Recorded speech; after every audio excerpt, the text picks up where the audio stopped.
नमस्कार दोस्तों। मैं हूं अतुल जैन, आपके फाइनेंशियल फ्रीडम की यात्रा में आपका दोस्त। और पिछले 2 हफ्ते से हमने अपना वीडियो नहीं बनाया वीकली समरी का। तो आज बहुत ही क्विकली मैं पिछले 2 हफ्ते की अपनी ट्रेडिंग समरी का डिस्कस करूंगा, क्योंकि ऑलरेडी थोड़ा लेट हो गया है, तो मार्केट के डायरेक्शन पे हम ज़्यादा बात नहीं करेंगे।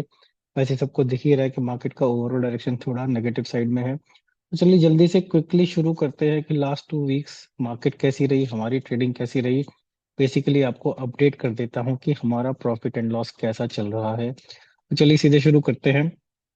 अगर आप देखो तो पिछले 2 हफ्ते जो हमने अपना वीडियो नहीं बनाया वो तो 28 अक्टूबर से 1 नवंबर वाला हफ्ता, तो ये हो गया। और फिर 4 से 8 नवंबर वाला हफ्ता ये हो गया। तो अगर हम देखें तो 28 अक्टूबर टू 1 नवंबर छोटी रेंज थी, लेकिन मार्केट ने काफी डांस किया।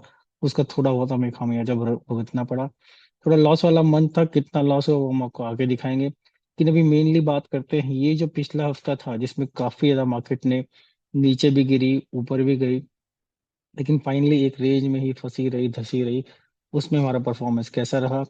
इन इन 2 हफ्तों में अगर हम देखें तो इंडिया विक्स 28 अक्टूबर से 1 नवंबर वाले हफ्ते में ऊपर चढ़ता गया, जिसका हमें नुकसान हुआ। और 4 से 8 नवंबर वाले हफ्ते में नीचे गिरता गया, जिसका हमें फायदा हुआ।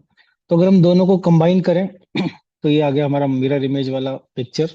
अगर आप देखो तो बिल्कुल मिरर इमेज की तरह काम कर रहा है। खासकर आते हैं पिछले हफ्ते में, जिसमें मार्केट ने काफी चॉपी मार्केट थी, ऊपर नीचे हुई, काफी ज्यादा डांस किया मार्केट ने। और इंडिया विक्स लेकिन एक तरह से नीचे गिरता गया, उसका हमें फायदा मिला। तो चलिए शुरू करते हैं, बहुत जल्दी डे बाय डे बात करेंगे। शुरू करते हैं 4 नवंबर से। 4 नवंबर को अगर आप देखो तो मार्केट जो थोड़ा अप स्विंग में थी, खुली ही काफी नीचे की रेड कैंडल बनाई, और उसके बाद मार्केट एक तरह से स्टेबल हो गई। India VIX, even though India VIX ऊपर था, मार्केट नीचे गिरी, लेकिन इंडिया विक्स ने भी घटना शुरू कर दिया। तो एक तरह से इंडिया विक्स का घटना हमारे एग्जिस्टिंग पोजीशंस के लिए, जैसे हमारी दिसंबर की पोजीशन थी, उनके लिए फायदेमंद होता है। तो कहीं ना कहीं इनिशियली फायर फाइटिंग काफी करनी पड़ी, मंडे में थोड़ा डीके भी कई बार अच्छा मिल जाता है। तो इस पूरी जद्दोजहद के चलते हमने काफी सारी अपनी कॉल्स की पोजीशन काट के आगे सरकाई।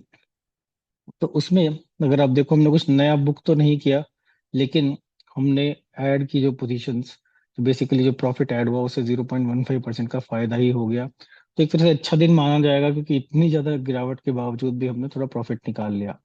फिर आया अगला दिन अगर आप देखो, 5 तारीख की बात कर रहे हैं। 5 नवंबर को मार्केट फ्लैट खुली, थोड़ी फ्लैट ही रही, लेकिन फिर बाद में क्योंकि यूएस इलेक्शंस का रिजल्ट आ रहा था, तो मार्केट ऊपर चढ़ने के मोड में जाके बंद हुई। मार्केट मुंह ऊपर के मोड में बंद हुई तो विक्स नीचे गिरा। लेकिन इस पूरे जो एंड में मार्केट का मूवमेंट अब ऊपर की साइड का आया, ये हमने एक्सपेक्ट नहीं किया था।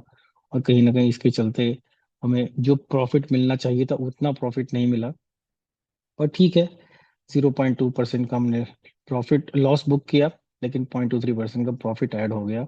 और वो प्राइमरीली इसलिए हो क्योंकि इंडिया विक्स नीचे गिरा था, तो हमें 0.1% का फायदा हो गया। फिर आया 6 तारीख। 6 तारीख को मार्केट ने फिर से एक बार पूरी ऊपर चढ़ती चली गई, क्योंकि डोनाल्ड ट्रम्प ने इलेक्शन जीत लिया। और इस जीत का ऑब्वियसली मार्केट ऊपर गई तो इंडिया विक्स टूटा। दोनों चीजों से हमें, जो मार्केट ऊपर जा रही थी उसका हमें थोड़ा नुकसान हो गया।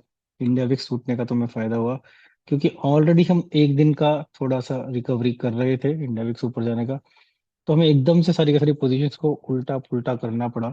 और इस पूरी जद्दोजहद में हमने थोड़ा प्रॉफिट तो बुक किया, मतलब कि पुट्स को हमने क्लोज किया, पुट्स को ऊपर से गया, लेकिन एग्जिस्टिंग पोजीशन में हमें 0.3% का लॉस हो गया। तो एक तरह से हमें -0.21% का लॉस हुआ। फिर 7 तारीख, 7 नवंबर को अगर आप देखो तो मार्केट टूट के खुली, लेकिन एक बार टूट के खुली तो उसी रेंज में पूरा टाइम उसने टाइम पास कर दिया। विक्स थोड़ा हाई था, विक्स भी थोड़ा फ्लैट टू डाउन साइड रहा। तो बहुत अच्छा डीके, क्योंकि वीकली एक्सपायरी भी थी, हमारी पोजीशंस भी थी वीकली एक्सपायरी की निफ्टी की, तो बहुत अच्छा डीके हमें मिला। तो कहीं ना कहीं हमने अपनी पोजीशंस को काटा भी, लॉस वाली पोजीशंस को। तो बुक हमने किया ऑलमोस्ट 3.98, ऑलमोस्ट 4% लॉस हमने बुक किया। लेकिन जो खड़ी पोजीशन थी उसमें हमें 4.86% का प्रॉफिट ऐड हो गया। तो नेट नेट बहुत अच्छा 0.87% का प्रॉफिट हमने बना लिया। या लास्ट डे तो आपको दिख ही रहा है कितना अच्छा प्रॉफिट हुआ हो, क्योंकि 7 तारीख और 8 तारीख के बीच में बहुत ही छोटी रेंज रही।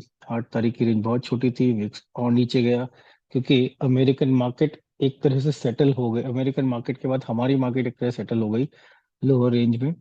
तो बहुत ही सिंपली हमें इसमें और भी प्रॉफिट हो गया। तो एक तरह से हल्का सा हमने लॉस और बुक किया, लेकिन एग्जिस्टिंग प्रॉफिट हमारा 1.1% बढ़ गया।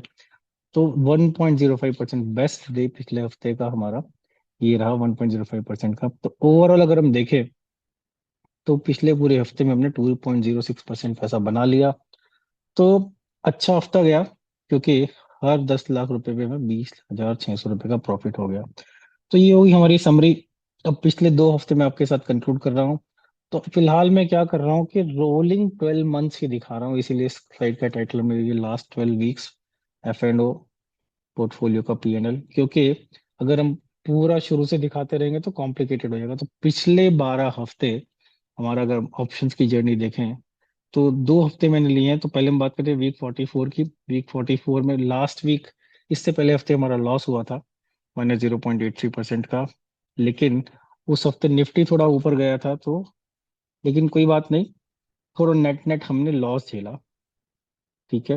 अब बात करते हैं वीक 45, जिसका हमने भी आपको डेटा दिखाया। वीक 45 में हमने 2.06% का प्रॉफिट कमाया F&O में। निफ्टी में 0.64% का लॉस हुआ। लेकिन अगर आप देखो पिछले 12 हफ्ते में हमने क्यूमुलेटिवली F&O में 9.22% कमा लिया है, इवन दो इन्हीं 12 हफ्तों में स्टॉक मार्केट ने -1.19% लूज किया है। लेकिन यही हमारा कमाल है बेसिकली ऑप्शंस का, ऑप्शन सेलिंग का, कि ओवरऑल हमने इस गिरते हुए बाजार में भी 8% इन 12 हफ्तों में कमा लिया है। तो अच्छा चल रहा है। पिछला हफ्ता इससे थोड़ा सा लॉस में चला गया, नहीं तो अच्छी और अच्छी स्ट्रीक रहती। तो पिछले 12 हफ्तों की अगर हम समरी देखें तो बेसिकली 38 दिन प्रॉफिट के और 21 दिन लॉस के। तो ठीक ठाक ही रेशो है। और एक बार फिर से, इससे पहले भी 9:3 विन लॉस रेशो चल रहा था। अभी भी पिछले 12 हफ्ते में 9 हफ्ते हम जीते हैं, 3 हफ्ते हम हारे हैं। वीक काफी वॉलेटाइल था यूएस इलेक्शंस की वजह से। मूवमेंट फाइनली थोड़ा लो रहा, लोअर साइड में भी रहा। और अगला हफ्ता ऑलरेडी शुरू हो चुका है, उसका तो आपको पता ही है कि मार्केट थोड़ा सा ज्यादा चॉपी नीचे की तरफ हो रही है। पिछले हफ्ते का एंडिंग मार्केट के डाउन ट्रेंड के साथ हुआ था। तो ये बहुत ही क्विकली मैंने आपको अपना समरी दे दिया है कि पिछले 2 हफ्ते की हमारी ट्रेडिंग कैसे रही। जस्ट कैचअप के लिए वीडियो बनाया है, जिससे कि हम लोग अप टू डेट रहें। फिर इस हफ्ते से वापस रेगुलर हो जाऊंगा। फैमिली में कुछ चैलेंजेस चल रहे थे, जिसके चलते मैं पिछले 2 हफ्ते से वीडियो नहीं बना पाया। तो आशा करता हूँ वीडियो आपको पसंद आया होगा, आप अप टू डेट हो गए होंगे। एग्जिस्टिंग पोजीशंस को बनाने में मैंने बहुत ज़्यादा मेहनत अभी नहीं की है, क्योंकि मतलब पोजीशंस तो बनी हुई हैं, फंसी हुई भी हैं, लेकिन वीडियो में नहीं दिखाया है, क्योंकि वो ऑलरेडी हम 2 दिन और आगे निकल चुके हैं। तो उसके लिए मुझे माफ़ कीजिएगा। अगले हफ्ते से होपफुली अपडेट सब सही रहेगा। आपकी फाइनेंशियल फ्रीडम की यात्रा में आपका दोस्त फुलजैन आपसे लूंगा विदा, और लेकर आऊंगा आपके लिए इंटरेस्टिंग स्टॉक मार्केट के वीडियोस। नमस्कार।